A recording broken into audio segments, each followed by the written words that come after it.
plus qu'un plaisir de vous retrouver à chaque fois pour un nouveau numéro de Zoom Eco Live, un magazine qui traite différents sujets liés à l'actualité économique. Mesdames et messieurs, merci d'être avec nous. Au cours de ce magazine, nous reviendrons sur les fonds prévus sur le marché domestique en République démocratique du Congo. Les précisions vous seront également données sur les prix des fruits et légumes dans certains marchés de la capitale. Mais avant tout, je vous invite à suivre les nouvelles en bref et on se retrouve tout juste après. Le gouvernement de la République démocratique du Congo a annoncé le lancement de la première émission d'obligations du Trésor de l'année 2026 sur le marché financier domestique. Cette opération est prévue le mardi 27 janvier 2026 et vise à une mobilisation globale d'environ 68 millions de dollars américains, selon un communiqué du ministère des Finances. Cette levée de fonds sera structurée autour de deux instruments. Le premier porte sur une obligation du Trésor libellée en dollars américains pour un montant de 50 millions USD assorti d'un taux d'intérêt de 9%. Le second instrument concerne une obligation libellée en monnaie nationale pour un volume de 40 milliards de francs congolais, soit l'équivalent d'environ 18 millions de dollars américains. Plus de détails sur Zoom-Coponet. À fin novembre 2025, l'encours global de dépôt bancaire en République démocratique du Congo s'est établi à 15,7 milliards de dollars américains, enregistrant une hausse mensuelle de 1,0% et une progression annuelle de 6,6% par rapport à décembre 2024 selon les dernières données du secteur bancaire publiées par la Banque centrale du Congo. Cette évolution positive est essentiellement portée par la dynamique de dépôts libellés en devises, principalement en dollars américains, aussi bien du côté de ménages que des entreprises privées. A l'inverse, les dépôts en francs congolais affichent un répit de 2,0% sur un mois, confirmant la persistance d'une forte dollarisation de l'épargne. Plus de détails sur Zoom-Coponet. Un nouveau partenariat vient d'être scellé dans le secteur agricole du Congo central. L'entreprise Frico Agri SRL, dirigée par Johnson Bapanga, et la coopérative agricole Viva Congo, basée en Mandangungu, ont signé le 24 janvier 2026 un protocole d'accord visant à relancer et structurer durablement la filière pomme de terre dans la province avec une orientation affirmée vers la transformation industrielle. La signature de cet accord est intervenue à l'issue d'une séance de travail réunissant les dirigeants et techniciens de Frigo Agri ainsi que de membres de la coopérative Viva Congo. Plus de détails sur Zoom-Coponet. Et voilà, place à présent à la rubrique Chiffres et clés avec Judith Onamaga qui nous parle aujourd'hui des fonds prévus sur le marché domestique au 27 janvier 2026 en RDC. Elle sera avec nous juste après ceci.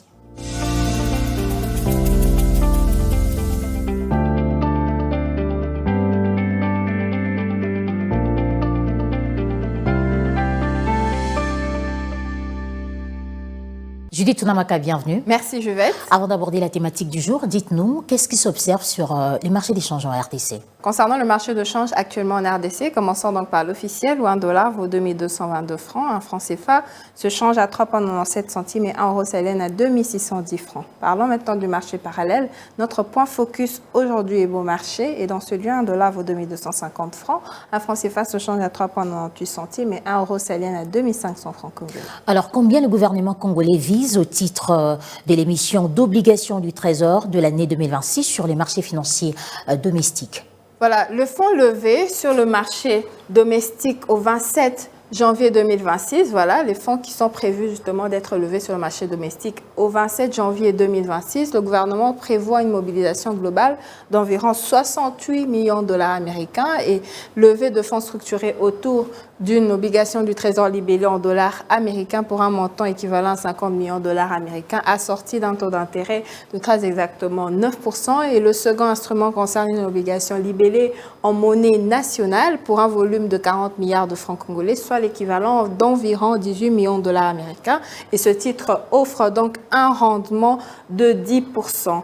Et ce n'est pas tout. Le niveau de maturité sur ces différentes obligations, on commence tout d'abord par la maturité de 18 mois. Et cette opération de l'année marque le démarrage effectif du programme de financement intérieur du Trésor pour l'année 2026 au courant de cette échéance. Que dire justement des fonds prévus sur les émissions des bons du Trésor et obligations du Trésor au premier trimestre 2026? La somme prévue par le gouvernement de la République démocratique du Congo sur les émissions du Trésor et obligations du Trésor, on note que le gouvernement ambitionne de mobiliser plus de 600 millions de dollars américains sur le marché financier local au premier trimestre de l'année 2026. Et cette stratégie s'inscrit dans la continuité du recours accru aux ressources domestiques pour un financement du budget de l'État congolais. Alors, on va dire ce qui s'est passé en 2025 concernant l'évolution du marché financier domestique de la République démocratique du Congo. Il a poursuivi une dynamique de consolidation marquée par une intensification des émissions des titres publics. Et ce n'est pas tout. Et d'un intérêt soutenu des investissements institutionnels, notamment des banques commerciales et certaines entreprises publiques. Et l'encours des titres publics a continué de progresser, traduisant la volonté des autorités de privilégier justement les instruments du marché pour couvrir notamment les besoins de trésorerie de l'État congolais pour cette échéance de l'année. Merci à vous Judith pour ces détails chiffrés. Merci à vous, c'était un plaisir. 750 millions de dollars américains prévus pour le premier eurobond en République démocratique du Congo. Pour en savoir plus, Gardy Diana sera avec nous sur ces plateaux pour le compte du dossier.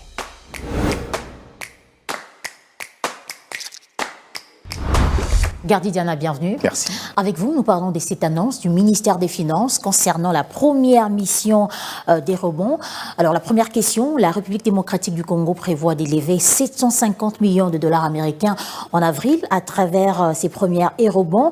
Quels sont les objectifs derrière cette campagne? Alors, l'objectif majeur pour le gouvernement congolais, c'est de mobiliser près de 1,5 milliard de dollars. C'est d'ailleurs pour ça que vous verrez, ils ont opté pour étaler justement cette opération sur le marché, question d'éviter le risque financier. Et donc, au-delà de cet objectif également, c'est que l'État se repose justement sur le contexte assez favorable, particulièrement la hausse de prix des métaux, notamment l'or et le cuivre, sans compter de matières stratégiques, mais également le contexte assez favorable, notamment avec une inflation contenue à 2% seulement, avec un ratio dette intérieure, produit intérieur brut estimé favorable. On parle de 13%, soit 18,5% si j'ai bonne mémoire, de produit intérieur brut, bien en deçà de la moyenne africaine estimée à 59%. Et donc aussi, dans ce contexte, l'État veut améliorer justement son attractivité au niveau du marché international, question de lui permettre de pouvoir cette fois-là s'améliorer, mais aussi répondre aux exigences en interne. Mais sinon, ça serait historique de pouvoir les mettre pour la première fois après des mobilisations jugées quand même assez favorables sur le marché interne lors de l'année 2025. Et comment justement va se dérouler l'opération pour un État mal coté par l'IPC? Alors, certes, c'est vrai, l'indice de perception de la corruption est certains problèmes, mais encore pour info, il y a un travail de fond qui est en train d'être fait pour améliorer ces contextes, mais j'aimerais quand même rappeler sur une note positive, la RDC est notée B3 sur Moody's, au même titre que le Nigeria et l'Angola, deux économies très florissantes du continent africain. Qu'à cela ne tienne, le contexte, certes, vous avez raison de le dire, et pour pouvoir réussir cette opération, l'action sera pilotée par Citigroup, un groupe américain que vous connaissez, en accord avec Eurobank, mais également deux autres cabinets, Rothschild et compagnie, mais également White & Cause, qui seront là pour pouvoir accompagner que le show se déroule comme il se doit. Et donc on est dans un contexte aussi, il faut rappeler que la RDC se montrerait peut-être très attractive selon certaines analyses au regard du contexte politique et sécuritaire au-delà de ce que vous avez évoqué, ce qui fait que le rendement sera aussi un rendement assez élevé. On parle d'un peu plus de 13%, qui est un peu plus de 13% comme cela a été le cas lors de la dernière émission, lors de l'année 2025, sur le marché national. Mais encore une fois de plus, la RDC a suffisamment d'atouts pour pouvoir faire ce marché-là comme il se doit. Gardy Diana, à quoi vont servir ces 750 millions de dollars américains? Alors aujourd'hui, les besoins sont énormes. Il vous souviendra que ce gouvernement est parti sur une gestion basée sur base caisse. Et il vous souviendra que ce gouvernement a réduit les dépenses en urgence parce qu'il y a un besoin en termes de capital, productif surtout. Et donc, en croire le gouvernement, cette orientation veut que ce ressource-là intègre un portefeuille de 3 milliards destinés aux projets énergétiques, mais également infrastructures.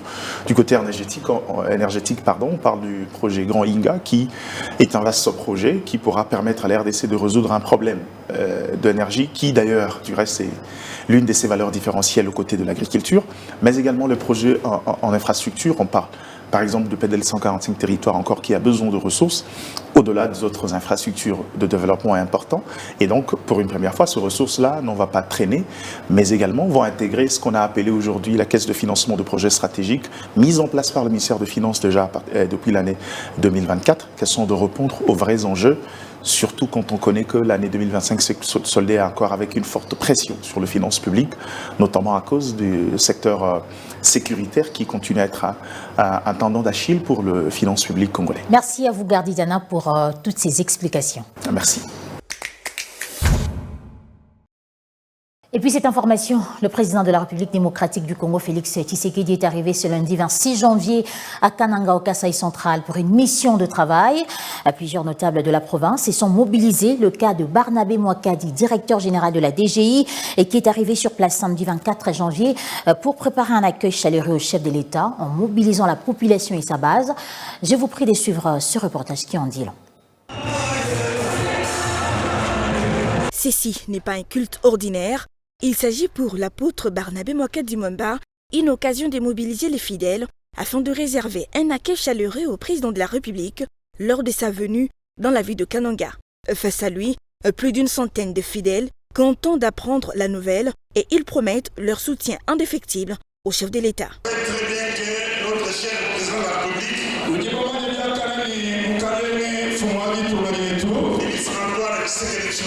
Félix Antoine Tshisekedi Tshilombo, sera ici. Voilà pourquoi je demande que toute la communauté n'amène l'éternel.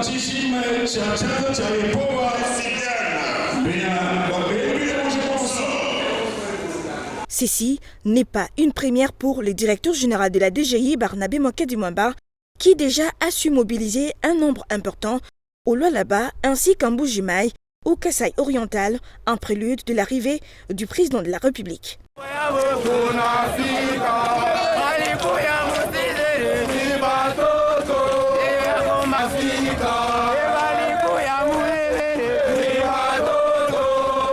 Cette démonstration de force démontre l'engagement et tous les soutiens du directeur général de la DGI envers le président de la République, Félix Antoine Tshisekedi Tshilombo, qui pour lui a exprimé tout son amour pour le bien-être des Congolais. Déjà sur place à Kananga, le Zondis l'atteste et Barnabé Mouakadi Mwamba en est très satisfait.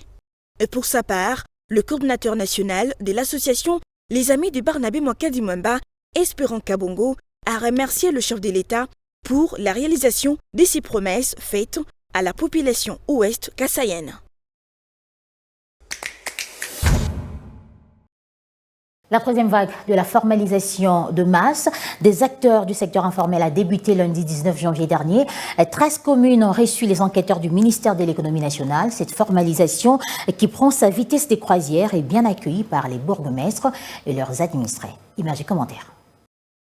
Pour cette troisième vague de formalisation, c'est la commune de Kalamou qui a reçu en premier la délégation du ministère de l'économie nationale en charge du secteur. Après les civilités, le bourgmestre de Kalamou s'est adressé à sa population. La Mémélibino Moa du Solo, au Italie service de l'économie nationale, baye kota la biso. Pote, bazan a besoin de approcher biso pour na moba mitune ya mike. Ezali surtout plus pour na bino bat bosalaka mombongo. Bino nde boza plus concerné. Bakoya bautuna bino ba mituna. Ngai naza ko reconnaître bango pe na autoriser bango basala yango na kala na commune na biso eza point d'intérêt na biso. Sur terrain, les agents enquêteurs ont commencé par le marché Goméry. Ils ont aussi pris en charge les acteurs informels qui jongent les rues environnantes du dit marché. Même son de cloche dans la commune de Kasavu, Bungiringiri et Bumbu, le premier citoyen de ces communes ont adhéré à l'opération Mibimisa pour Sungama. Bandeko na biso économie oyo mikolo oyo bakosala na bababa na biso mpona korecense ndeko nyonso otu basalaka na petit commerce. Recensement yango eza mpona nini? Eza mpona kosunga biso bayeba biso, mais aussi mpona koyede biso plus tard soki toza na besoin ya misolo mpona tofulukisa baaktivité na biso. Ndeko nyonso oyo akomi na biso ndimi ekomona na mikolo eza kolia awa bandeko na biso bazali kotambola na korecense bino baza baagent ya ministère de l'économie ekosengeli ovibimisa mpo osunga bibimisa na mosala oza kosala na mwa mombongo oyo ozomona ya moto ozali kosala bayeba ke ozali nani po ete na moma oyo mpe bulamatari ya kozala na posa ya kosunga bino na makambo eza ebele ezali ebele ya koyeba mpe kotia bino maboko po bino mpe kosunga mosala bino ekola. Une adhésion pour une action pérenne, tel est le souhait du gouvernement par le biais du ministère de l'économie nationale pour faire profiter par cette formalisation ce petit commerçant devenu entrepreneur des avantages prévus en faveur de tout formaliser. Suivez-moi tout le jour à travers Zoom Wende sur Zoom Eco Live. Abonnez-vous sur notre chaîne YouTube. Zoom Eco Live, la référence de l'actualité économique en RDC. Comme annoncé pour ce numéro, Zoom Wende nous amène faire un tour dans certains marchés de la capitale congolaise. Question d'avoir les prix de fruits et légumes. Et ce sera avec Naomi Kande. Suivez ces condensés.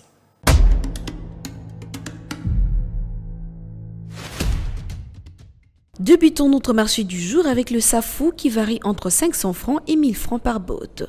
On retrouve progressivement l'apparition de poilus qui revient entre 300 francs et 1000 francs. Comme légumes, on retrouve le pointe noire sur le marché de Kinshasa à 1000 francs la botte. L'oseille, connu sous le nom de Ngaïngaï en lingala, coûte actuellement 500 francs. Pour tous les fans de feuilles de patates douces, de son nom en lingala Matembele, la botte est fixée à 1000 francs. Une tomate fraîche revient à 500 francs. On le trouve également à 800 francs. Dans un autre coin du marché, 2 tomates fraîches revient à 1500 francs. Pommes rouges et vertes se fixent actuellement à 500 francs et 1000 francs, tout en dépendant de la mesure que vous souhaitez vous procurer. Clôturons ces marchés avec un oignon qui varie entre 300 francs et 1500 francs congolais.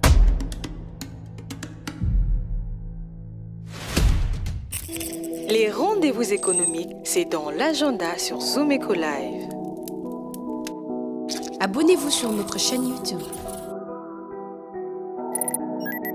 Zoom Eco Live, la référence de l'actualité économique en RDC.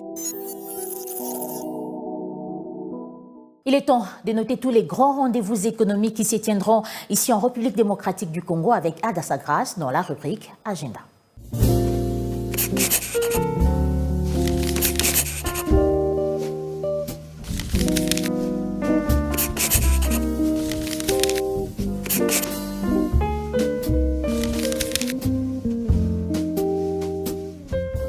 Bienvenue à l'agenda, voici le rendez-vous économique. La Chambre du commerce et d'industrie franco-congolaise prépare un déjeuner d'affaires axé sur la loi des finances 2026. Le mercredi 28 janvier à Kinshasa, la participation s'élève à $55 pour le personne membre et à $65 pour le non-membre. Toujours avec la Chambre de commerce et d'industrie franco-congolaise qui cette fois-ci prépare le 30 janvier 2026 dans la ville de Lubumbashi un déjeuner d'affaires axé sur la loi des finances 2026. Notons également le 3e forum économique RDC-Angola prévu en février dans la ville de Moanda, dans la province de Congo central, en République démocratique du Congo. Ces forums stratégiques stimulera les échanges bilatéraux.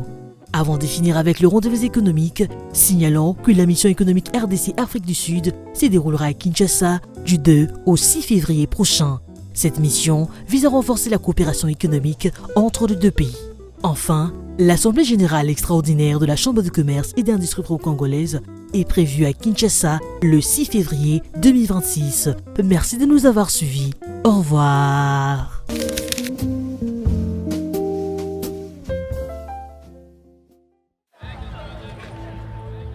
C'est art de se tirer d'affaire, de faire face à la crise, de bricoler, de trouver des solutions avec ce qu'on a sous la main. Un art dans lequel les Congolais ont développé un savoir-faire particulier. Article 15. Débrouillez-vous pour vivre. Prenons à présent la rubrique Article 15 qui nous retrace le parcours d'un vendeur ambulant de la viande des dindes qui a accepté de partager son expérience avec nous. C'est un reportage réalisé par Junior Bolamba. Suivez. Débrouillard jamais, jamais, jamais. Débrouillard jamais, jamais, jamais. Débrouillard jamais.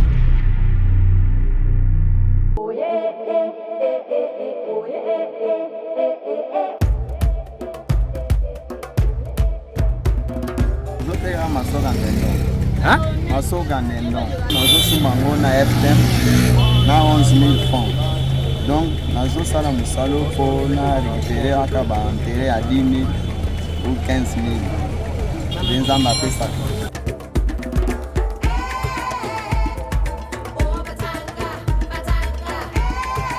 mosala na nga oyo nabandi yango kala nasali kaka 5 ans na mosala oyo. Donc mosala oyo ezofutaka ngai mbongo ebele ka 10 000 15 000.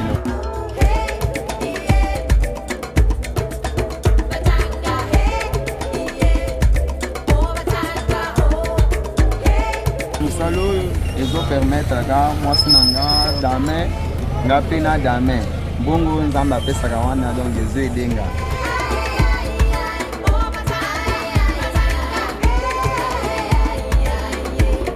mosala oyo tozosala yango ezaka bien nazozwaka mwa moyen wana ezoede ngai donc nazeli ka pratique aluka mosala mosusu donc tobanda kosala yango.